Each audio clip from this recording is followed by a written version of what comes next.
नमस्कार मित्रांनो, स्वागत आहे तुमचं द फॅमिलीच्या आजच्या ब्लॉगमध्ये। तर मित्रांनो, आपण त्र्यंबकेश्वरमध्ये छान नाश्ता वगैरे करून बाहेर पडलेला आहे। आपलं पुढचं डेस्टिनेशन आहे ते म्हणजे भीमाशंकर। जाताना खूप मोठा रोड होता आणि गाडी चालवणाऱ्या चालकाला खरोखर म्हणजे आमच्या इंजिनियर साहेबांना खरोखर सल्यूट केला पाहिजे, कारण की एवढी गाडी चालवतात ते अजिबात दमत नाहीत, थकत नाहीत। खरं मित्रांनो, आपली रिस्पॉन्सिबिलिटी काय असते की आपण गाडीचे ज्यावेळी पुढच्या सीटला ड्रायव्हरच्या सीटच्या साईडला बसले असतो त्यावेळेस आपण त्याच्याशी चालतं सारखं वारंवार बोललं पाहिजे, त्याला फ्रेश ठेवलं पाहिजे।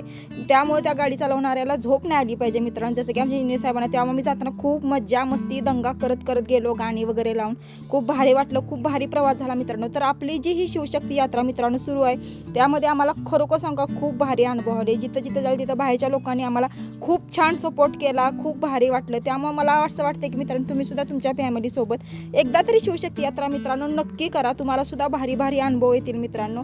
तर आजचं हे ब्लॉग कसा वाटला मित्रांनो नक्की सांगा। अशाच नवीन नवीन व्हिडिओमध्ये भेटूया उद्याच्या ब्लॉगमध्ये। तोपर्यंत टाटा बाय बाय।